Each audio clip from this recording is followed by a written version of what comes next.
Hello everyone, I am Annu and welcome back. We create jar of holder. So friend हमारी MCQ series चली हुई है जिसके अंदर अब तक हम लोग अपने मोस्ट इम्पोर्टेंट एमसीक्यू को डिस्कस कर चुके हैं। तो जो आज की हमारी क्लास रहेगी वो हमारी बिजनेस इन्वायरमेंट की सेकंड क्लास रहेगी, जिसमें हमारे कुछ बचे हुए टॉपिक थे जो हमारे बिजनेस इन्वायरमेंट के, वो हम कवर करेंगे।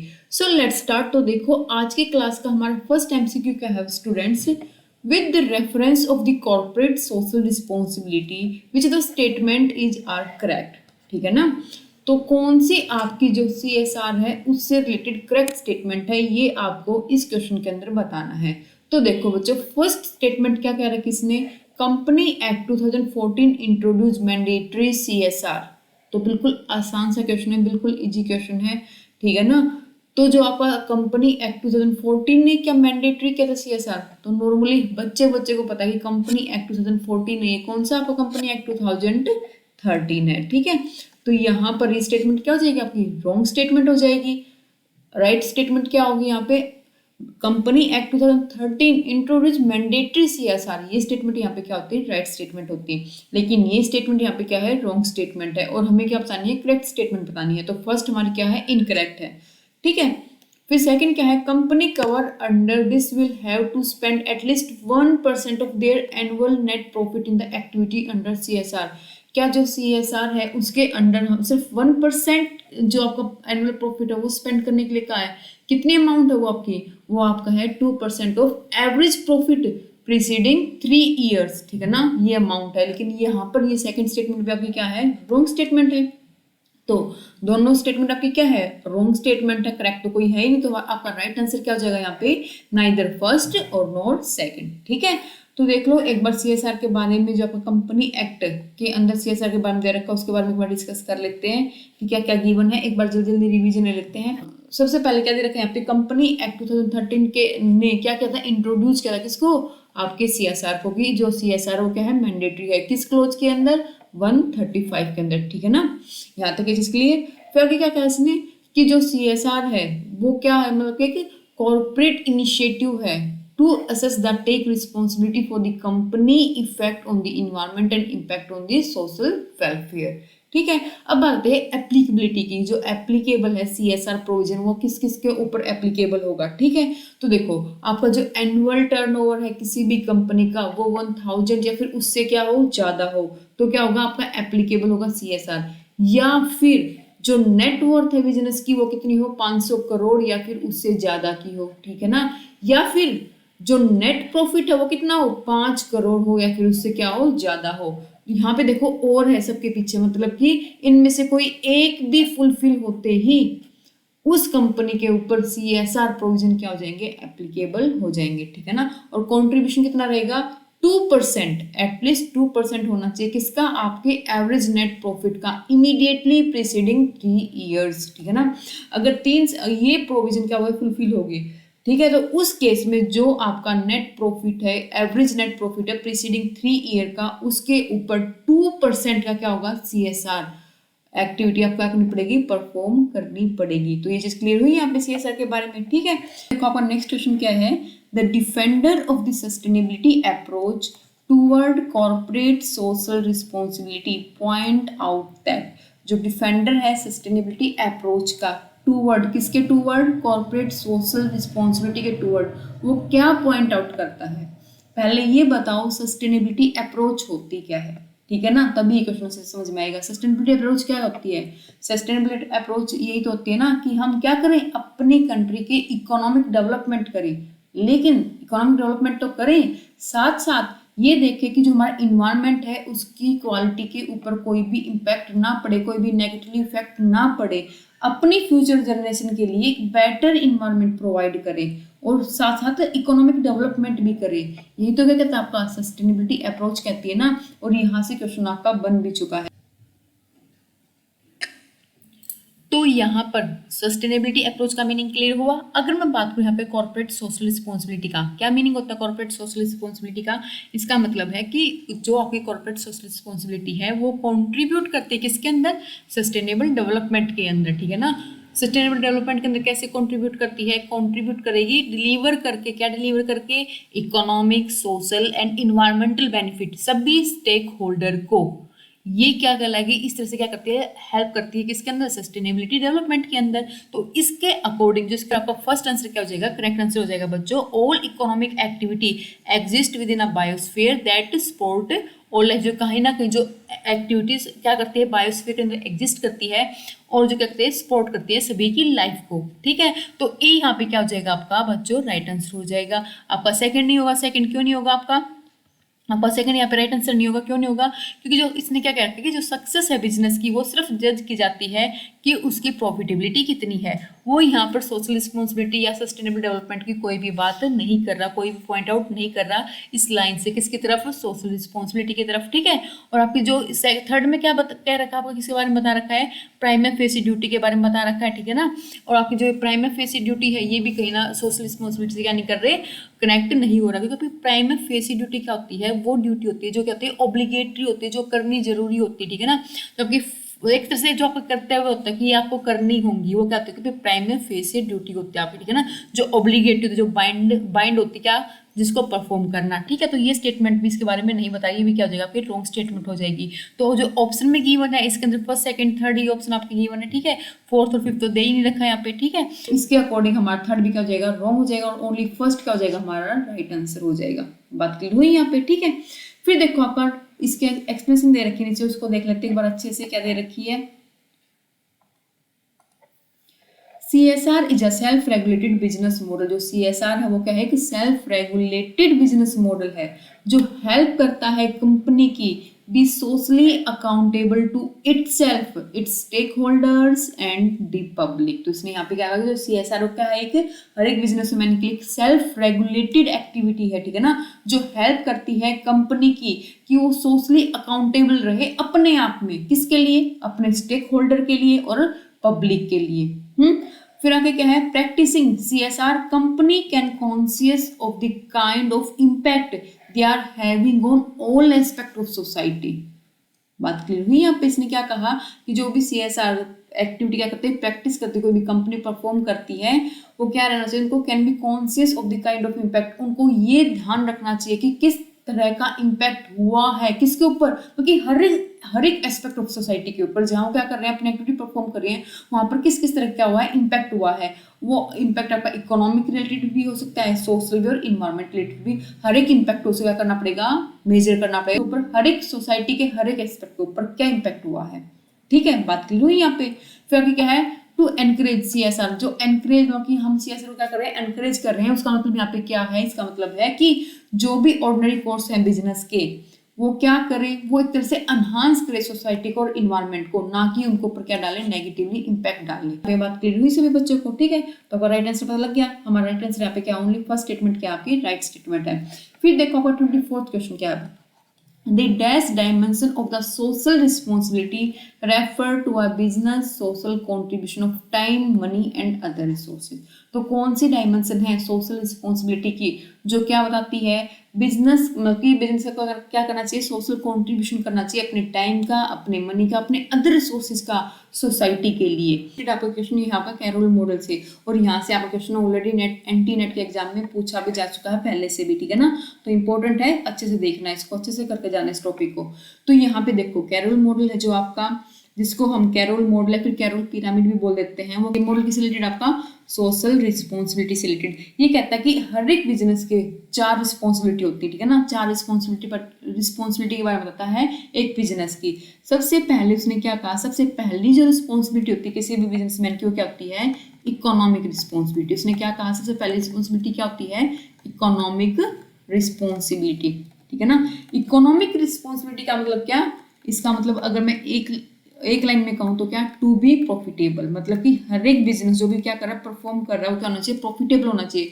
अब सिंपल सी बात है, देखो बिजनेस क्या होगा, प्रॉफिटेबल होगा, तभी तो क्या करेगा, प्रॉफिट जनरेट करेगा, प्रॉफिट जनरेट करेगा तो एम्प्लॉयमेंट मिलेगी, एम्प्लॉयमेंट मिलेगी तो क्या, इकोनॉमी की डेवलपमेंट होगी। ठीक है ना, तो हर एक सबसे पहली रिस्पॉन्सिबिलिटी क्या है बिजनेसमैन की, इकोनॉमिक रिस्पॉन्सिबिलिटी। ठीक है ना, क्योंकि हर एक बिजनेस को क्या होना चाहिए, टू बी प्रॉफिटेबल होना चाहिए। तो क्या है ये बेसिक रिस्पॉन्सिबिलिटी किसकी, किसी भी बिजनेसमैन की, क्या किसी भी बिजनेस की क्या है ये बेसिक रिस्पॉन्सिबिलिटी है, to be profitable, for the longer survival, तभी तो क्या कर पाएगा वो, लॉन्गर सर्वाइव कर पाएगा किसके अंदर, इकोनॉमी के अंदर, ठीक है ना। तो फर्स्ट रिस्पॉन्सिबिलिटी क्लियर यहाँ पे। सेकंड आती है आपकी लीगल। लीगल के अंदर क्या आते हैं, लॉ एंड रेगुलेशन, ठीक है ना। इसके अंदर क्या आएंगे आपके, लॉ एंड रेगुलेशन। ये क्या बताती है आपको कि जो बिजनेस है वो क्या होता है, अबाइड होता है किसके अंदर, लॉ एंड रेगुलेशन के अंदर। हर एक बिजनेसमैन को लॉ एंड रेगुलेशन के अंदर रहकर ही क्या करना चाहिए, काम करना चाहिए, ठीक है ना। सेकंड रिस्पॉन्सिबिलिटी ये बताई कैरोल मॉडल ने। थर्ड आपकी क्या बताई कैरोल मॉडल ने, एथिकल, ठीक है। एथिकल में क्या बताया, एथिकल में बताया जो मोरल ड्यूटी होती है, किस तरह की प्रैक्टिस करनी चाहिए एक बिजनेसमैन को, ठीक है ना। प्रैक्टिस फेयर बिजनेस, मतलब कि हर एक बिजनेसमैन को fair practice, fair activity perform करनी चाहिए सोसाइटी के अंदर। ये बताता है उसकी एथिकल रिस्पॉन्सिबिलिटी के बारे में। और जो लास्ट आता है आपका क्या, जिसको हम कहते हैं फिलैंथ्रोप।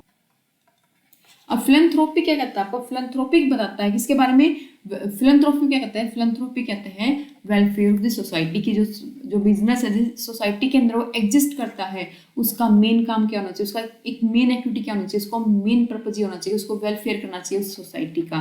तो ये बताता है किसके बारे में, वेलफेयर ऑफ द सोसाइटी के बारे में। कौन सा आपका, फिलैंथ्रोपिक मॉडल, ठीक है ना। फिर फिलैंथ्रोपिक जो इसके अंदर रिस्पॉन्सिबिलिटी है किसकी, फोर्थ रिस्पॉन्सिबिलिटी किसकी, एक बिजनेस की। तो ये क्या कहता है कि बिजनेस को क्या करना चाहिए, फ्रीली कंट्रीब्यूट करना चाहिए किसके अंदर, सोशली कॉजेस के अंदर, ठीक है ना। जो सोशली वेलफेयर है उसके अंदर क्या करना चाहिए, फ्रीली कंट्रीब्यूट करना चाहिए। कोई भी स्ट्रिक्ट ऑब्लिगेशन नहीं है इसको परफॉर्म करने के लिए, लेकिन फिर भी अगर कोई भी बिजनेसमैन इसके अंदर क्या करता है, कंट्रीब्यूट करता है किसके अंदर, सोसाइटी के वेलफेयर के लिए, तो उसका क्या रिजल्ट हो सकता है, क्या क्या बेनिफिट मिलेगा उसको वहाँ पे, गुड पब्लिक रिलेशन, पब्लिक से क्या होंगे उस बिजनेस के अच्छे रिलेशन होंगे, ठीक है ना। हेल्पफुल होगा किसके अंदर, टैक्स डिडक्शन के अंदर। और अच्छी, एक सिंपल सी बात है, उसकी गुडविल क्या बनेगी, अच्छी बिल्ड बनेगी, ठीक है ना। अगर वो क्या करता है, कंट्रीब्यूट करता है किसके अंदर, सोसाइटी के वेलफेयर के अंदर। तो सबसे लास्ट एक्टिविटी क्या आपकी, फिलैंथ्रोपिक, ठीक है ना। ये 4 रिस्पॉन्सिबिलिटी किसी भी बिजनेस मॉडल की, ठीक है ना। सबसे पहले तो क्या होगी, कोई भी बिजनेस की रिस्पॉन्सिबिलिटी क्या होती है कि वो इकोनॉमिक रिस्पॉन्सिबल हो, फिर लीगल, फिर एथिकल, फिर फिलैंथ्रोपिक। तो चारों क्लियर यहाँ पे स्टेज बाय स्टेज, ठीक है। तो यहाँ पर इसके अंदर क्या पूछ रखा है आपसे इस क्वेश्चन के अंदर कि कौन सी डायमेंशन है जो किसके बारे में बात करती है, सोशल रिस्पॉन्सिबिलिटी के बारे में। तो अभी हमने देखा कौन सी थी वो आपकी जो सोशल रिस्पॉन्सिबिलिटी के बारे में बताती है, ठीक, कि एक बिजनेस को सोशली कंट्रीब्यूट करना चाहिए अपने टाइम का या फिर अपने मनी का, फिर किसी भी रिसोर्सेज का सोसाइटी के वेलफेयर के लिए। तो कौन सी थी आपकी, फिलैंथ्रोपिक रिस्पॉन्सिबिलिटी, ठीक है ना। तो यहाँ पे बी आपका क्या हो जाएगा, राइट आंसर हो जाएगा। जो आपका कैरोल मॉडल बच्चों इसको अच्छे से करना, इंपॉर्टेंट मॉडल आपका यहाँ से क्वेश्चन ऑलरेडी बन चुका है, ठीक है ना। तो आपका CSR ही, जो आपका CSR है, कॉर्पोरेट सोशल रिस्पॉन्सिबिलिटी ही आपका मोस्ट इंपॉर्टेंट टॉपिक है, इसको अच्छे से करके जाना है। फिर देखो आपका 25th क्वेश्चन है, as per FEMA current account transaction mean a transaction other than a capital account transaction and include. इसने क्या कहा कि करंट अकाउंट ट्रांजेक्शन है, उसका मतलब क्या है कि जो अदर देन किससे, कैपिटल अकाउंट ट्रांजेक्शन से, ठीक है ना। और उसके अंदर क्या क्या इंक्लूड है, एंड इंक्लूड्स। तो यहाँ पे बताना कि करंट अकाउंट ट्रांजेक्शन के अंदर क्या क्या इंक्लूड होता है। तो यहाँ पे इसने ए क्या कहा, payment due to in connection with foreign trade, क्या क्या आपने पेमेंट किया है किसके कनेक्शन में, फॉरेन ट्रेड के कनेक्शन में। Other business, other current business, service, short term banking and credit facility in ordinary course of business. क्या ये करंट अकाउंट ट्रांजेक्शन है, बिल्कुल है, ठीक है ना। क्योंकि तब हम क्या करते हैं, पेमेंट करते हैं फॉरेन ट्रेड से रिलेटेड, ठीक है ना। वो आप अदर करंट बिजनेस हो, सर्विसेज ली हो आपने कोई भी, या फिर शॉर्ट टर्म बैंकिंग या फिर क्रेडिट फैसिलिटी की पे की हो, ठीक है ना, इन ऑर्डिनरी कोर्स ऑफ बिजनेस के दौरान, तो वो आपका पार्ट बन जाएगा इसका करंट अकाउंट ट्रांजेक्शन का, ठीक है ना। ये भी ये स्टेटमेंट यहाँ पे क्या है, राइट स्टेटमेंट है, ये पार्ट है, ये इंक्लूड होता है किसके अंदर, करंट अकाउंट ट्रांजेक्शन के अंदर। बी क्या है, payment due as interest on loan and as a net income for investment. Payment की है, ठीक है ना, किस रिलेटेड, इंटरेस्ट ऑन लोन। याद रखना जो लोन लिया है वो इसका पार्ट नहीं बनेगा, लेकिन आप इंटरेस्ट ऑन लोन पे कर रहे हो वो इसका पार्ट बन जाएगा, ठीक है ना। और आपको इनकम क्या हो रही है, रिसीव हो रही है, किस रिलेटेड, इन्वेस्टमेंट की है, उससे रिलेटेड कोई भी इनकम रिसीव हुई है, ठीक है ना। वो कोई भी इनकम है आपने पे की हो या फिर रिसीव की हो, वो भी किसका पार्ट बन जाएगा, करंट अकाउंट ट्रांजेक्शन का पार्ट बन जाएगा, ठीक है। फिर अगला का है सी पॉइंट क्या है, remittance for living expense of parents spouse. अपने रेमिटेंस, अपने एक्सपेंस पे की है अपने पेरेंट्स के लिए, स्पाउस के लिए या फिर चिल्ड्रन के लिए जो कहाँ रहते हैं, अब्रॉड, बाहर रहते हैं, ठीक है ना। कोई भी एक्सपेंस पे किया है तो किसका पार्ट बन जाएगा, करंट अकाउंट का पार्ट बन जाएगा, ठीक है ना। तो यहाँ पर all of the statement, all of the क्या हो जाएंगे, यहाँ पे ऑल ऑफ द अबव क्या हो जाएंगे, राइट हो जाएंगे, ठीक है ना, क्योंकि तीनों के तीनों ही मेरा किसका पार्ट है, करंट अकाउंट का पार्ट है। तो करंट अकाउंट और आपका कैपिटल अकाउंट क्या डिस्क्राइब करेगा, देखो करंट अकाउंट में क्या जाएंगे आपके वो सारे record the export and import of the merchandise and the unilateral transfer done during the year by the nation are the known as current account. ये हम पहले वाली क्लास में भी डिस्कस कर चुके हैं, ठीक है ना, करंट अकाउंट और अपना कैपिटल अकाउंट से रिलेटेड क्वेश्चन, ठीक है। और कैपिटल अकाउंट में क्या जाएंगे वो सारी की सारी रिकॉर्ड जो किस रिलेटेड है आपके जो foreign assets liability during the year, मतलब जहां पे एसेट्स और लाइबिलिटी में कोई भी चेंज आया हो वो आपका सारा किसके अंदर चला जाएगा, कैपिटल अकाउंट के अंदर, ठीक है ना। क्या रिफ्लेक्ट करता है, ये रिफ्लेक्ट करता है आपकी net income of the country, current account, ठीक है ना। और आपका कैपिटल अकाउंट क्या रिफ्लेक्ट करेगा, जो ओनरशिप के अंदर क्या चेंज आया, ठीक है ना, ओनरशिप इन नेशनल इनकम, ठीक है, net change in the ownership in national income को रिफ्लेक्ट करेगा। कंपोनेंट्स क्या है इसके, आपके trading, goods and service, investment income, unitary transfer, इसके अंदर FDI, portfolio investment, government loan, ठीक है ना, ये इसके क्या है, इसके कंपोनेंट है। और ये टॉपिक हम पहले भी डिस्कस कर चुके हैं अपने प्रीवियस वीडियो में। अगर किसी ने वो वीडियो नहीं देखी तो प्लीज जाकर उनको देख लेना, उसके अंदर हमने काफी सारे अपने इंपॉर्टेंट टॉपिक डिस्कस किए हैं। As per FEMA, foreign exchange mean foreign currency and includes, तो इस क्वेश्चन के अंदर क्या बताना है कि as per FEMA के अकॉर्डिंग फॉरेन एक्सचेंज मतलब जो फॉरेन एक्सचेंज है उसका मतलब क्या है कि फॉरेन एक्सचेंज में क्या क्या चीजें क्या होंगी, इंक्लूड होंगी। तो देखो क्या क्या इंक्लूड होगा आपका किसके अंदर, आपका FEMA के अंदर मतलब फॉरेन एक्सचेंज के अंदर। तो देखो deposit, credit and balance payable in any foreign currency, क्या कोई भी डिपॉजिट, कोई भी क्रेडिट बैलेंस या फिर कोई भी पेबल किसके अंदर, फॉरेन करेंसी के अंदर इंक्लूड होगा, बिल्कुल होगा, ठीक है ना। किसके अंदर, वो फॉरेन करेंसी के अंदर है तो वो फॉरेन एक्सचेंज का पार्ट होगा। तो ए यहाँ पे क्या है, राइट है, ठीक है। अब सेकंड देखो ड्राफ्ट ट्रैवलर चेक, ठीक है, letter of credit, bill of exchange expressed on drawn in Indian currency, draw कैसे किए गए, वो इंडियन करेंसी के अंदर ड्रॉ किए गए हैं, बट लेकिन payable in any foreign currency, लेकिन वो पेबल किए गए किसके अंदर, फॉरेन करेंसी के अंदर, ठीक है ना। ड्रॉ क्या की है इंडिया के अंदर, पेबल किए गए फॉरेन करेंसी के अंदर।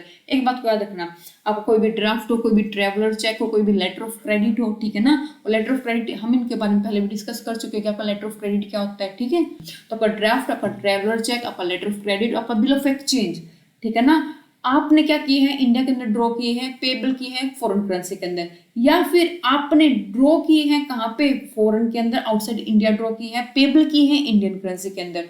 कुछ भी हुआ हो, इसका अपोजिट भी हुआ हो तो किसका पार्ट बन जाएगा, वो फॉरेन एक्सचेंज का पार्ट बन जाएगा, याद रखना, ठीक है ना। मैंने क्या बताया फर्स्ट स्टेटमेंट में, फर्स्ट में बताया कि आपने ड्रॉ इंडिया के अंदर किए हैं लेकिन पेबल कहाँ किए हैं, वो आउटसाइड इंडिया में, की फॉरेन करेंसी में क्या किए हैं, वो पेबल किए हैं, ठीक है। या फिर आपने ड्रॉ किए हैं आउटसाइड इंडिया और पेबल की हैं इंडियन करेंसी के अंदर, तो दोनों केस में ही आपका क्या बन जाएगा, किसका पार्ट बन जाएगा, वो फॉरेन एक्सचेंज का पार्ट बन जाएगा, ठीक है ना। तो यहाँ पे सेकंड स्टेटमेंट तो मेरी करेक्ट है और थर्ड भी मेरी क्या है, करेक्ट है, क्योंकि थर्ड स्टेटमेंट में क्या दे रखा है इसने कि आपकी कोई भी ड्राफ्ट, ट्रैवल चेक, आपका लेटर ऑफ क्रेडिट क्या है, कोई भी पर्सन ने क्या किए हैं, ड्रॉ किए हैं आउटसाइड इंडिया लेकिन पेबल किए गए हैं इंडियन करेंसी के अंदर। चेंज एक्सचेंज तो हुआ ना, फॉरेन का तो एक्सचेंज हुआ ना, वहां पे आउटसाइड में क्या किए, ड्रॉ किए हैं, पेबल कहाँ किए, इंडियन करेंसी के अंदर पे किए, लेकिन फॉरेन करेंसी का तो एक्सचेंज हुआ ना कहीं, तो ये भी क्या बन जाएगा, पार्ट बन जाएगा किसका, आपका फॉरेन एक्सचेंज का, ठीक है। तो ये तीनों पार्ट बन जाएंगे। फिर आगे देखो फोर्थ स्टेटमेंट क्या दे रखी है इसके अंदर, फोर्थ स्टेटमेंट दे रखी है draft drawn by bank, draft draw किया गया है बैंक ने outside India and payable in foreign currency. तो ये बताओ ये पार्ट बनेगा या नहीं बनेगा, तो कहीं ना कहीं कोई फॉरेन ट्रांजेक्शन में इंडिया के अंदर कोई इफेक्ट पड़ा है इसका, कोई भी इफेक्ट नहीं पड़ा, तो ये इसका पार्ट नहीं बनेगा फॉरेन एक्सचेंज का। तो किसने क्या कहा कि वो ड्रॉ भी आउटसाइड इंडिया हुआ है और पेबल भी किसमें किया गया है, फॉरेन करेंसी के अंदर पेबल किया गया है, ठीक है ना। तो ये फॉरेन एक्सचेंज का पार्ट नहीं बनेगा, ठीक है। तो यहाँ पे फर्स्ट सेकंड थर्ड मेरे क्या हो जाएगा, राइट आंसर हो जाएगा, ठीक है ना। ये तीनों मेरे क्या बन जाएंगे, फॉरेन एक्सचेंज का पार्ट बन जाएंगे अकॉर्डिंग टू FEMA, ठीक है, बात क्लियर हुई यहाँ पे। अब देखो आपका नेक्स्ट क्वेश्चन क्या है, 27th क्वेश्चन बच्चों देखो, all the offence under FEMA are considered as which of the following type, जितने भी ऑफेंस है आपके FEMA के अंदर वो किस तरह के ऑफेंस कंसिडर किए जाते हैं। अगर मैं डिफरेंशिएशन की बात करूं बच्चों फेरा और FEMA की, जो फेरा के अंदर जितने भी ऑफेंस हुआ करते हैं ना उनको क्रिमिनल नेचर का कंसिडर किया जाया करता है, ठीक है ना, लेकिन FEMA के अंदर वही ऑफेंस सिविल ऑफेंस माने जाते हैं। तो यहाँ पे राइट आंसर क्या हो जाएगा आपका, सिविल ऑफेंस, ठीक है। तो एक बार डिफरेंस देख लेते हैं फेरा और FEMA के बारे में, कुछ प्रॉब्लम होगी तो आपको और क्लियरिटी आ जाएगी फेरा और FEMA के अंदर, ठीक है। तो सबसे पहले अगर मैं बात करती हूँ ओरिजिन की, तो फेरा कब आया था आपका 1973 के अंदर आया था, ठीक है ना। और फेमा एक्ट कब आया था आपका 1999 के अंदर आया था, ठीक है। वो 1973 99 नाम में ये क्या, ये फॉरेन एक्सचेंज क्या है, रेगुलेशन, और ये क्या है, मैनेजमेंट। वो रेगुलेट करता है और ये क्या करता है, मैनेजमेंट करता है, ठीक है।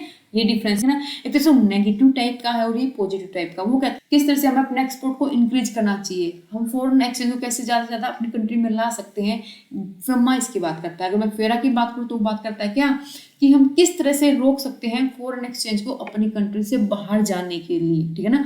कैसे रोक सकते हैं फॉरेन एक्सचेंज को कंट्री से बाहर जाने से, तो कम से कम क्या करें, इंपोर्ट करें, ये बात करता है फेरा। तो इसलिए नेगेटिव नेचर का वो किसका है, पॉजिटिव नेचर का है। वॉयलेशन होने पे इसके अंदर जो आपकी वॉयलेशन है वो नॉन कंपाउंडेबल है, और वहाँ पे क्या है, कंपाउंडेबल। कंपाउंडेबल और नॉन कंपाउंडेबल वॉयलेशन का मतलब क्या, कंपाउंडेबल का मतलब है मान लो कोई भी केस रजिस्टर्ड हुआ फेरा के अंदर, ठीक है ना, तो उस केस में आप मोनेटरी पेनल्टी पे करके, आपको मान लो इम्प्रिजमेंट हुई, जेल हुई है ना, आप वहां से बाहर नहीं आ सकते कोई भी मोनेटरी पेनल्टी पे करके। लेकिन फेमा में क्या है, अगर आप मोनेटरी पेनल्टी पे कर देते हो तो हो सकता है कि जो जेल थी वो क्या हो जाए, खत्म हो जाए, वहां से आप बाहर निकल आओ, ठीक है। ये होता है कंपाउंडेबल और नॉन कंपाउंडेबल, ठीक है। पनिशमेंट यहाँ पे क्या होती है, एक ही पनिशमेंट है यहाँ पे क्या, कि आपको जेल में रहना पड़ेगा, इम्प्रिजमेंट, ठीक है ना। क्योंकि कैसा नेचर का था, क्रिमिनल नेचर का था। और क्रिमिनल नेचर के केस में क्या होता है कि आपको किसमें क्रिमिनल केस किया तो आपको क्या करना पड़ेगा, जेल में रहना पड़ेगा, ठीक है ना। लेकिन यहाँ पे फेमा में क्या था, मोनेटरी पेनल्टी क्या थी, पनिशमेंट थी, ठीक है ना। इसलिए क्या है कि सिविल ऑफेंस है, बात क्लियर हुई यहाँ पे। फिर आता है अप्रोच। यहाँ पे अप्रोच क्या है, रिस्ट्रिक्टिव अप्रोच, जो मैंने स्टार्टिंग में बताया कि नेगेटिव नेचर का लोग आपका फेरा, और यहाँ पे क्या है, फ्लेक्सिबल अप्रोच है, ठीक है। फॉरेन एक्सचेंज रिजर्व, यहाँ पे फॉरेन एक्सचेंज रिजर्व कैसे थे आपके, जब फेरा आया था चैलेंजिंग थे, और यहाँ पे आपके फॉरेन एक्सचेंज रिजर्व कैसे थे फेमा के टाइम पे, सेटिस्फैक्ट्री। रेजिडेंशियल स्टेटस कैसा था, सिटीजन के बेस पे था, ठीक है। और यहाँ पर फेमा में क्या, मोर देन 6 मंथ, जो हमने किसके अंदर, इनकम टैक्स एक्ट के अंदर रेजिडेंशियल स्टेटस पढ़ा ना, वो भी एप्लीकेबल होता है फेमा के अंदर, लेकिन फेरा के अंदर वो एप्लीकेबल नहीं हुआ करता, ठीक है ना। तो ये कुछ डिफरेंस थे किसके अंदर, फेरा और फेमा के अंदर। फिर देखो अगर नेक्स्ट क्वेश्चन क्या है, 28th question, non residence bank account refer to. Residence bank account का मतलब यहाँ पे क्या है, वोस्त्रो अकाउंट, ठीक है ना। जो अपनी टर्म है बच्चों, नोस्त्रो, वोस्त्रो और लोरो अकाउंट, ये तीनों की तीनों आपके एक इटालियन वर्ड है, ठीक है ना। तीनों तीनों क्या है, इटालियन वर्ड है। देखो पहले बात करते हैं नोस्त्रो अकाउंट की। तो नोस्त्रो अकाउंट का मतलब, नोस्त्रो एक इटालियन वर्ड, इसका मतलब क्या होता है, अवर। इसका मतलब यहाँ पे क्या है, अवर। तो अगर मैं बात करती हूँ वोस्त्रो की, तो वोस्त्रो का मतलब क्या होता है, यूवर। अब बात आती है यहाँ पे अकाउंट की, बैंक अकाउंट की। तो इसको समझो कि एग्जांपल से आपको अच्छे से क्लियर होगा कि नोस्त्रो अकाउंट क्या होता है और वोस्त्रो अकाउंट क्या होता है। फॉर एग्जांपल मान लो ये कोई है इंडियन बैंक, ठीक है ना। इंडियन बैंक बात करते हैं हम सेबी की, सॉरी,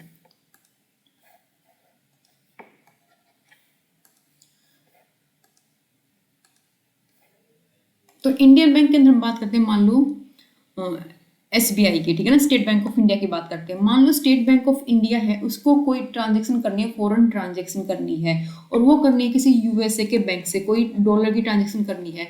अब जैसे कि हमारे बैंक अकाउंट होते हैं फॉरेन कंट्री के अंदर, नॉर्मल इंडिविजुअल का बैंक अकाउंट हो सकता है, उसी तरह बैंकों के भी क्या हो सकते हैं, बैंक अकाउंट हो सकते हैं किसके अंदर, फॉरेन कंट्री के अंदर, ठीक है ना। तो हमारा जो एसबीआई है उसका बैंक अकाउंट है किसके अंदर, यूएसए के सिटी बैंक के अंदर, ठीक है।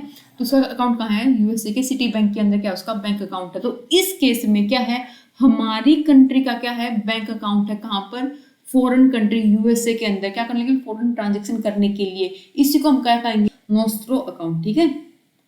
इसको हम क्या कहेंगे, नोस्त्रो अकाउंट। यहाँ पे क्या है, मैंने क्या मतलब बताया था इसका, अवर, कि हमारा बैंक अकाउंट कहाँ पर है, तुम्हारे पास है, ठीक है ना। हमारा बैंक अकाउंट क्या है, तुम्हारे पास है, क्या करने के लिए, फॉरेन ट्रांजेक्शन करने के लिए, ठीक है। अगर यहीं पर उल्टा होता है, जो यूएसए है, ठीक है, यूएसए के अंदर जो क्या है, सिटी बैंक है, इसका बैंक अकाउंट, उसको क्या करना है, इंडियन रुपी में कोई पेमेंट करनी है, और उसका कोई बैंक अकाउंट है किसके अंदर, सिटी बैंक का कोई बैंक अकाउंट है हमारे यहाँ किसी भी एसबीआई की ब्रांच के अंदर, एसबीआई जो स्टेट बैंक ऑफ इंडिया है उसके अंदर सिटी बैंक का कोई भी क्या है, बैंक अकाउंट है, ठीक है। तो इस केस में क्या है, यूअर, क्या मतलब कि यूअर बैंक अकाउंट कहाँ पर है, हमारे पास में, कि तुम्हारा बैंक अकाउंट क्या है, हमारे पास है, इसको हम क्या कहेंगे, वोस्त्रो अकाउंट। तो क्लियर हुआ आपको, वोस्त्रो अकाउंट क्या है, नोस्त्रो अकाउंट क्या है। नोस्त्रो का मतलब क्या होता है इटालियन में, अवर, मतलब कि हमारा बैंक अकाउंट। यहाँ पे अकाउंट की बात आ गई, तो हमारा बैंक अकाउंट जो भी इंडियन बैंक है उसका बैंक अकाउंट कहाँ हो, किसी भी फॉरेन कंट्री के बैंक में उसका क्या हो, अकाउंट हो, ठीक है ना। तो क्या करने के लिए, फॉरेन ट्रांजेक्शन करने के लिए, तो इस केस में वो क्या कहलाएगा, नोस्ट्रो अकाउंट, और वहां पे अगर उसका अपोजिट हो क्या कहलाएगा, वोस्ट्रो अकाउंट, ठीक है। अब बात आती है लोरो की। अभी लोरो क्या होता है, लोरो होता है, देखो मान लो कोई थर्ड बैंक है, हम किसी इंडियन बैंक की बात करते हैं, यहाँ पे क्या है, स्टेट बैंक ऑफ इंडिया है, मान लो कोई एक बैंक और है एचडीएफसी, ठीक है। अब जो एचडीएफसी है इसको पेमेंट करनी है कहाँ पे, यूएसए के अंदर, ठीक है। कोई भी ट्रांजेक्शन हुई है उसकी और उसको पेमेंट करनी है किसके अंदर, यूएसए के अंदर, किसके अंदर, डॉलर के अंदर। अब एचडीएफसी का कोई भी बैंक अकाउंट नहीं है यूएसए के अंदर, तो उसकी इसमें पेमेंट कैसे करेगा, पॉसिबल नहीं है। तो क्या करेगा, वो हेल्प लेगा, मान लो एसबीआई के पास जाता है वो, ठीक है ना, और एसबीआई क्या कहता है कि इतनी पेमेंट है मेरे को यूएसए में करनी है और मेरा कोई भी बैंक अकाउंट नहीं है यूएसए के अंदर, इसलिए मेरे बिहाफ पे क्या कर दो, तुम पेमेंट कर दो किसके अंदर, यूएसए के अंदर, ठीक है ना। तो क्या करे, तब एचडीएफसी किसी थर्ड पार्टी क्या ले, हेल्प ले, क्या करने के लिए, पेमेंट करने के लिए, तो वो क्या कहलाएगा आपका, वो कहलाएगा लोरो अकाउंट, वो क्या कहलाएगा, लोरो अकाउंट। तो इस केस में एचडीएफसी ने पेमेंट की ना किसकी हेल्प से, एसबीआई की हेल्प से। तो एचडीएफसी का तो कोई भी बैंक अकाउंट नहीं, यूएसए के सिटी बैंक के अंदर, यूएसए के किसी भी बैंक के अंदर कोई भी बैंक अकाउंट नहीं है ना। तो उस केस में जो भी ट्रांजेक्शन की है एचडीएफसी ने, वो क्या कहलाएगी, लोरो अकाउंट के थ्रू क्या की है, ट्रांजेक्शन की है। तो तीनों टर्म क्लियर है यहाँ पे, लोरो अकाउंट, नोस्ट्रो अकाउंट और वोस्ट्रो अकाउंट क्या है, तीनों क्या है, इटालियन वर्ड है। तो यहाँ पे क्या कह रखा है कि नॉन रेजिडेंस बैंक है, नॉन रेजिडेंस मतलब कि कोई फॉरेन का बैंक है, ठीक है ना, जैसे कि मान लो यूएसए का कौन सा सिटी बैंक है, उसने हम क्या कहेंगे, उसको हम क्या कहेंगे, मैंने अभी बताया आप लोगों को, क्या कहेंगे, वोस्ट्रो अकाउंट कहेंगे, ठीक है। तो यहाँ पे इसका राइट आंसर क्या हो जाएगा बच्चों, वोस्ट्रो अकाउंट, इसका क्या हो जाएगा, राइट आंसर हो जाएगा। तो यहाँ पे क्लियर आप लोगों को। Sir next question 29 question, consider the following statement regarding the competition act 2002। आपको कंसीडर कर कुछ स्टेटमेंट दे रखी है किस रिलेटेड, कॉम्पिटिशन एक्ट 2002 से रिलेटेड, आपको बतानी है कि कौन सी स्टेटमेंट इससे रिलेटेड क्या है, करेक्ट है, किस रिलेटेड, आपके कॉम्पिटिशन एक्ट 2002 से रिलेटेड, ठीक है। तो देखो, is an antitrust law in India to ensure a level playing field for all stakeholder in the market, ठीक है ना। ये क्या है, एक एंटी ट्रस्ट लॉ है इंडिया के अंदर इंश्योर करने के लिए level playing field for all stakeholder in the market. तो ये स्टेटमेंट यहाँ पे क्या है, करेक्ट स्टेटमेंट है, ठीक है ना, एक एंटी ट्रस्ट लॉ है। स्टेटमेंट क्या है, अंडर दिस एक्ट, इस एक्ट के अंडर जो कंपटीशन कमीशन ऑफ इंडिया है इज एन अपीलेट बॉडी, जो वो क्या है, वो एक अपीलेट बॉडी है, जो आपकी क्या है, कंपटीशन कमीशन ऑफ इंडिया है, क्या वो एक अपीलेट बॉडी है to hear case related to unfair trade practice. तो यह क्या वो एक अपीलेट बॉडी है, बिल्कुल इनकरेक्ट स्टेटमेंट है, क्योंकि आपकी सीसीआई है वो अपीलेट बॉडी नहीं है, इस बात को याद रखना, ठीक है। तो यहाँ पर आपकी फर्स्ट स्टेटमेंट क्या हो जाएगी, करेक्ट हो जाएगी, सेकंड स्टेटमेंट क्या हो जाएगी, आपकी इनकरेक्ट हो जाएगी, ठीक है। तो ओनली फर्स्ट स्टेटमेंट क्या हो जाएगी, यहाँ पे राइट स्टेटमेंट हो जाएगी। तो देखो स्टेटमेंट क्या एक्सप्लेनेशन दे रखी है कॉम्पिटिशन कमीशन ऑफ इंडिया के बारे में। कॉम्पिटिशन कमीशन ऑफ इंडिया वो क्या है, एक रेगुलेटर है, ठीक है ना, वो क्या है, रेगुलेटर है इंडिया के अंदर, ठीक है। जिस तरह से हमने कल वाली क्लास में पढ़ा था कि आपका जो कंज्यूमर प्रोटेक्शन एक्ट है उसके लिए क्या बनाई गई थी, कौन सी रेगुलेटरी बॉडी बनाई गई थी, जो पहले वाले कंज्यूमर प्रोटेक्शन एक्ट में नहीं थी, वो कहते हैं आपकी सेंट्रल कंज्यूमर प्रोटेक्शन अथॉरिटी, ठीक है ना। सेंट्रल कंज्यूमर प्रोटेक्शन अथॉरिटी क्या थी, उसके अंदर एक रेगुलेटरी बॉडी की तरह काम किया करती। तो इसके अंदर जो रेगुलेटरी बॉडी है वो कौन है, कॉम्पिटिशन कमीशन ऑफ इंडिया क्या है, कॉम्पिटिशन एक्ट के अंदर एक रेगुलेटरी बॉडी है, ठीक है। ये जो कमीशन है ये स्टेब्लिश किया गया था 2003 के अंदर, लेकिन जो ये फुल्ली फंक्शनिंग था कब करने लगा था, 2009 के अंदर इसने फुल्ली फंक्शनिंग की थी, मतलब कि 2003 के अंदर बना दिया, लेकिन फंक्शन कब करने लग गया, 2009 के अंदर फंक्शन करने लगा था, ठीक है। इसका मेन ऑब्जेक्टिव था इसका बनाने का टू प्रिवेंट करना practice that harm the competition, जो प्रैक्टिस हार्म करते किसको, कंपटीशन को, उनको प्रिवेंट करना, ठीक है। प्रमोट करना सस्टेन कंपटीशन मार्केट के अंदर, प्रोटेक्ट करना इंटरेस्ट ऑफ कंज्यूमर और इंश्योर करना फ्रीडम ऑफ ट्रेड।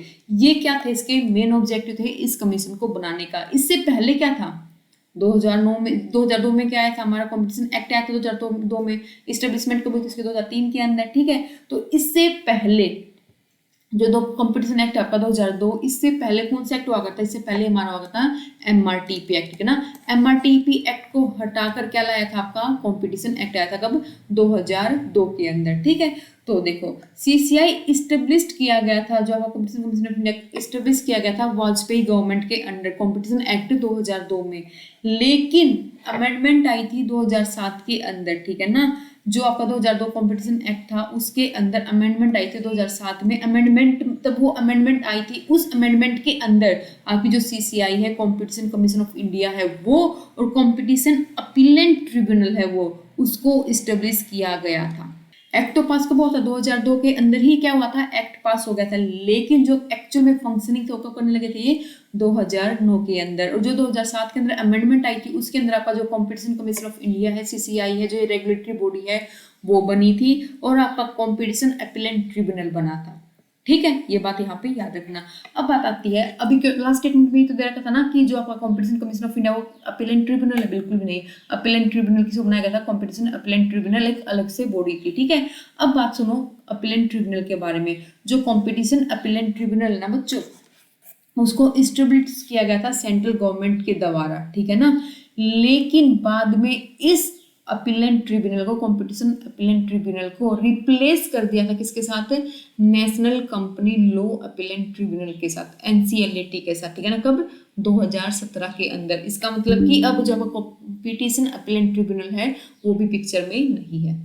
ठीक है, इस बात को यहाँ पर याद रखना। अब बात आती है किसकी, आपकी एमआरटीपी। तो मैंने अभी बताया था कि जो एमआरटीपी है उसको ही रिप्लेस करके क्या बनाया गया था, आपका कॉम्पिटिशन एक्ट बनाया गया था, ठीक है ना। और किसकी रिकमेंडेशन में बना था ये, आपकी राघवन कमेटी के रिकमेंडेशन में बना था आपका क्या, कॉम्पिटिशन एक्ट 2000। कई बार आप लोगों से कमेटी से भी क्वेश्चन पूछ लेते हैं एग्जाम के अंदर। अब बात है कि जो एक्ट है वो क्या प्रोहिबिट करता है, कि इस एक्ट के अंदर क्या दे रखा है, इस एक्ट के अंदर क्या रखा है कि जो प्रोहिबिट किया जाए किसको, एंटी कॉम्पिटिटिव एग्रीमेंट। मतलब कि जो भी कंपनियां हैं, कोई भी अगर कंपनी एंटी कॉम्पिटिटिव एग्रीमेंट करती है उनको प्रोहिबिट किया जाए। ठीक है, प्रोहिबिट किया जाए, कोई भी अपनी डोमिनेट पोजीशन का गलत फायदा उठाती है उसको क्या किया जाए, प्रोहिबिट किया जाए। और रेगुलेट किया जाए कॉम्बिनेशन को। कॉम्बिनेशन मतलब क्या, एक्विजिशन, एक्वायरिंग एंड मर्जर। और आपका एक्विजिशन है ना, जितने भी आपका एक्विजिशन हो गया, एक्वायरिंग हो गया, मर्जर एंड अमलगमेशन हो गया, इनको रेगुलेट करना भी किसका काम, आपका आपके कॉम्पिटिशन एक्ट का काम है। ठीक है ना, इन बात को याद रखना है। ये आपके 3 सबसे इंपॉर्टेंट सेक्शन है जिसकी बात की गई है सेक्शन 3, सेक्शन 4 और सेक्शन 5 के अंदर। सबसे इंपॉर्टेंट सेक्शन आपके कॉम्पिटिशन एक्ट के अंदर। ठीक है, तो इस बात को यहाँ पर याद रखना। अब देखो एक एक एग्जाम्पल लें। एंटी कॉम्पिटिटिव एग्रीमेंट का मतलब क्या है, ठीक है, और उसने क्या कहा, एब्यूज करना डोमिनेट पोजीशन का एक एग्जाम्पल और कॉम्बिनेशन का एग्जाम्पल, तीनों का एक एग्जाम्पल लेते हैं और आपको अच्छे से क्लियर हो जाएगा। सबसे पहले एग्जाम्पल लेते हैं किसका, सीमेंट कंपनी का। क्या किया था एक बार सीमेंट कंपनी ने, आई थिंक 13-14 के अराउंड सबसे बड़ी जो सीमेंट कंपनी थी इंडिया के अंदर, उन्होंने मिलकर कार्टेल बना लिया। ठीक है ना, कार्टेल तो पता ही होगा, हम लोग इकोनॉमिक्स के अंदर पढ़ के आ चुके हैं। ग्रुप बना लिया जिसके अंदर क्या करते हैं, जो भी प्राइस करते हैं सब इकट्ठा एक साथ फिक्स करते हैं। तो जो भी सीमेंट कंपनी ने क्या बनाया, कार्टेल बनाया, उसके अंदर हम लोगों ने क्या किया, एक साथ ही प्राइस क्या कर दिए, हाई कर दिए सभी सीमेंट के अंदर। ठीक है ना, जिसके कारण क्या होगा, ऑटोमेटिकली जो इंफ्रास्ट्रक्चर उसके रेट क्या हो जाएंगे, इंक्रीज हो जाएंगे। ठीक है, तो एक इसका एग्जांपल है आपका, उन्होंने क्या किया, अपनी कंपटीटिव पोजीशन का क्या उठाया, गलत फायदा उठाया। ठीक है ना, तो इसको प्रोहिबिट, इसको रोकना किसका काम है, कॉम्पिटिशन जो आपका एक्ट आया था 2002 उसका काम है। तो उसके चलते हुए कंपटीशन एक्ट ने इन जो सीमेंट कंपनी ने कार्टेल बनाया था इनके ऊपर आई थिंक 1600 करोड़ कुछ का जुर्माना भी लगाया था। ठीक है ना, फाइन भी लगाया था इस कार्टेल के चलते। इसका एक रिसेंटली एग्जांपल और दूं आपको इसके अंदर, गूगल का। सीसीआई के अंदर जो आपको पता है कि गूगल है जो, उसके खिलाफ भी सीसीआई के अंदर केस दर्ज ऑलरेडी हो चुका है। गूगल के खिलाफ क्या केस दर्ज हुआ है, अगर आपको पता हो तो ये सेंट्रल की बात, ज़्यादा पुरानी बात नहीं है। इसके अंदर जो गूगल है इसका ही क्या है, प्ले स्टोर है। ठीक है ना, गूगल का ही प्ले स्टोर है। तो इसने क्या वो लगाया है वहां पर, अपनी डोमिनेंट पोजीशन का फायदा उठाते हो, क्या आप ऐप परचेज करते हो प्ले स्टोर से, तो उस केस में आप जो भी पेमेंट करोगे सारे किसे करोगे, गूगल से पे करोगे। ठीक है ना, जो भी आप पेमेंट करोगे वो कहाँ से करोगे, गूगल पे से करोगे। आप किसी और भीम या यूपीआई ऐप से नहीं करोगे। तो इस केस में इसने भी क्या किया, अपने डोमिनेट पोजीशन का गलत फायदा उठा रहा है ना, तो क्या कर रहे हैं, दूसरे जो कॉम्पिटिटर है उनको मार्केट में आने से रोक रहे हैं। ठीक है ना, तो ये क्या है, इसके खिलाफ भी क्या हुआ, यहाँ पे केस दर्ज हुआ है गूगल के खिलाफ भी। ठीक है ना, इसको भी यहाँ पे एग्जाम्पल को याद रखना। अगर मैं एक एग्जाम्पल और दूं आपको, सन फार्मा का। सन फार्मा कंपनी का नाम तो सुना ही होगा, फार्मास्यूटिकल कंपनी। ठीक है ना, तो इसने भी क्या किया था, काफी सारी जो फार्मा कंपनी थी उनको क्या किया था, टेक ओवर और मर्ज कर लिया था अपने अंदर, और एक तरह से क्या अपनी डोमिनेंट पोजीशन बनाती गई। ठीक है, और हाँ, सन फार्मा को आपको याद होगा, रेनबैक्सी कंपनी है, उसको भी एक्वायर किया था। तो तब इसने सन फार्मा ने रेनबैक्सी कंपनी को क्या किया, एक्वायर किया। तो उस वक्त काफी सारी फार्मास्यूटिकल कंपनी थी, उन्होंने केस कर दिया था कॉम्पिटिशन एक्ट में कि सीसीआई के अंदर सन फार्मा के खिलाफ की क्या, कि ऐसे तो क्या करके एक मोनोपोली क्रिएट कर लेगी, इसके अंदर फार्मास्यूटिकल के अंदर क्या कर लेगी, एक मोनोपोली क्रिएट कर लेगी। ठीक है ना, तो इसलिए केस फाइल किया गया था। तो यहाँ पर ये जो एग्जाम्पल आपका किससे रिलेटेड होगा, रेगुलेट कॉम्बिनेशन से रिलेटेड। तो यहाँ पर जो भी कंपनी के जो भी सीसीआई था उसने क्या आदेश दिया था, इस कंपनी के खिलाफ क्या ऑर्डर पास किया था, ये ऑर्डर पास किया था कि अब जो ये कंपनी है वो आगे आने वाले इतने सालों तक किसी को भी एक्वायर नहीं करेगी, ठीक है ना, इस तरह कोई ऑर्डर देते हैं। यहाँ पे प्रोहिबिट नहीं करते किसको, एक्विजिशन को या फिर मर्जर को या फिर एक्विजिशन को, ठीक है ना, प्रोहिबिट नहीं करते, एक तरह से रिस्ट्रिक्शन लगा देते हैं कुछ सालों के लिए कि इतने सालों तक कोई और इस्टेब्लिशमेंट नहीं करेगी या फिर कोई और एक्विजिशन नहीं करेगी। इस तरह से क्या कर लेते हैं, कुछ टाइम तक रिस्ट्रिक्शन लगा देते हैं किसके अंदर, एक्विजिशन या फिर मर्जर या फिर कंट्रोल से रिलेटेड। तभी तो यहाँ पे क्या लिखा है, रेगुलेट करना किसको, कॉम्बिनेशन को, ना कि प्रोहिबिट करना, ठीक है ना। यहाँ पे प्रोहिबिशन लिखा और यहाँ पे क्या लिखा, रेगुलेट। तो ये एक्विजिशन मर्जर को रेगुलेट करती है, ना कि उनको प्रोहिबिट करती है। तो ये कुछ एग्जांपल थे आपके इसके जिनके खिलाफ सीसीआई में क्या हुआ है, केस दर्ज हुए। तो आई थिंक आपको और अच्छे से क्लियर हो चुका होगा यहाँ पे सीसीआई कैसे काम करता है, ठीक है। अब देखो आपके नेक्स्ट क्वेश्चन क्या है, फंक्शन से पूछ रखा है, फंक्शन ऑफ किसका, सीसीआई का। What are the function of किसका, सीसीआई का। तो देखो सबसे पहला इसने क्या कहा है, ये हम ऑलरेडी पढ़ भी चुके हैं कि CCI shall prohibited anti competitive agreement. जो सीसीआई है वो क्या करता है, प्रोहिबिटेड करता है एंटी कॉम्पिटिटिव एग्रीमेंट को, ये हमने देखा था अभी, ठीक है ना। जो एब्यूज करे डोमिनेंट पोजीशन को, रेगुलेट करता है कॉम्बिनेशन को, ये हम ऑलरेडी देख चुके हैं। स्टेटमेंट क्या है, फंक्शन है हमारा सीसीआई का, करेक्ट स्टेटमेंट है, ठीक है। फिर देखो अगर नेक्स्ट बी स्टेटमेंट क्या है, it shall give opinion on competition. ये ओपिनियन देता है competition on competition issue on a reference received from, जो रेफरेंस रिसीव हुई कहाँ से, अथॉरिटी से।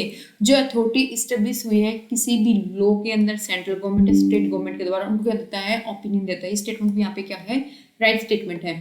CCI also mandate undertaken competition advocacy create public awareness. हाँ ये भी सही फंक्शन है, जो आपका सीसीआई है वो क्या करता है, पब्लिक अवेयरनेस क्या करता है, परफॉर्म करता है, ठीक है ना, पब्लिक अवेयरनेस क्रिएट करता है। तो यहाँ पे ऑल ऑफ देवो क्या हो जाएंगे, यहाँ पे राइट आंसर हो जाएंगे। सारे सारे क्या है, फंक्शन आपके किसके, सीसीआई के।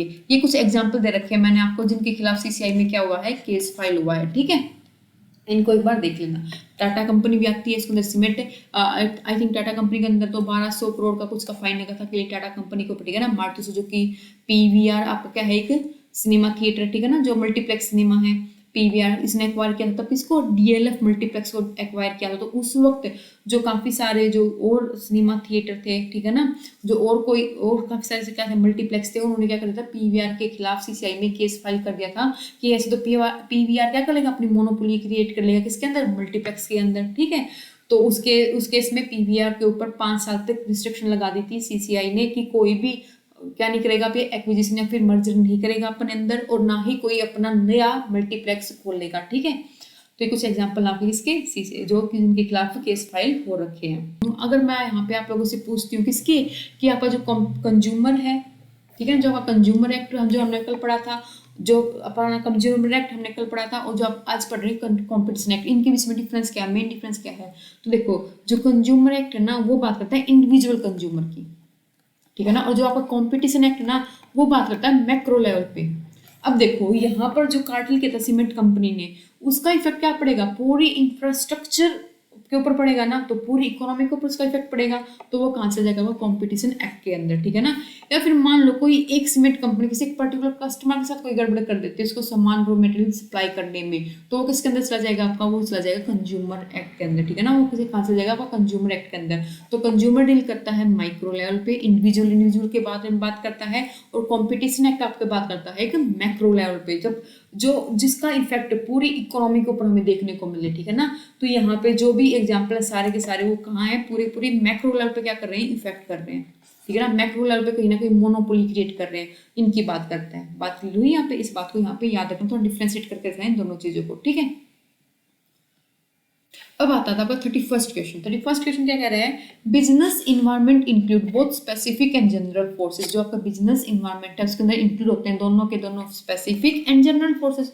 बिल्कुल करेक्ट कहा इसने, ठीक है ना, क्योंकि बिजनेस इन्वायरमेंट है उसके अंदर आपके स्पेसिफिक फोर्सेज भी आते हैं और जनरल फोर्सेज भी। स्पेसिफिक फोर्सेज का मतलब क्या, जो स्पेसिफिक किसी एक एंटिटी के ऊपर क्या करें, इफेक्ट डाल ले, और जनरल फोर्सेज क्या, जो पूरी एंटिटी जितनी भी सेम टाइप की इंडस्ट्री पूरी के ऊपर क्या करें, इफेक्ट करें। वो क्या होंगे आपके जनरल फोर्सेज, और स्पेसिफिक एक पर्टिकुलर बिजनेस के ऊपर क्या करें, इफेक्ट डाल लें, ठीक है ना।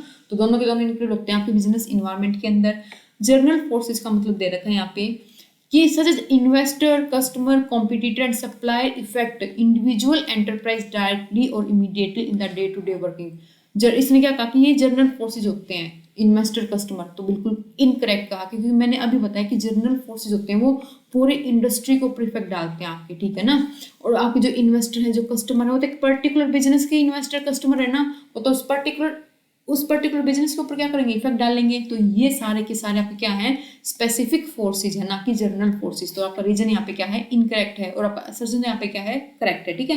तो आपका आंसर क्या हो जाएगा, assertion is true and reason is false, ठीक है। अब देखो 33 क्वेश्चन क्या है, laissez faire policies adopted in, जो लेजिस फेयर पॉलिसी वो कहाँ पे अडोप्ट किया जाता है, इतना इजी क्वेश्चन, बिल्कुल आसान क्वेश्चन, कहाँ पे अडोप्ट किया जाता है लेजिस फेयर, जल्दी बताओ। कैपिटलिस्ट इकोनॉमी के अंदर, ठीक है ना।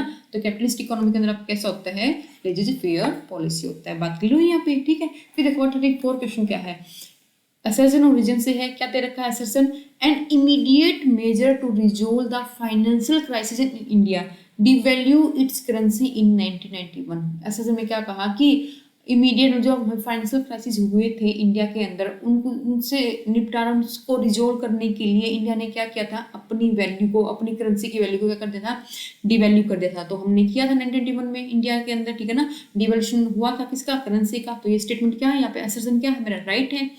रीजन क्या है, this allow to India to meet in import bill and resolve the BOP deficit.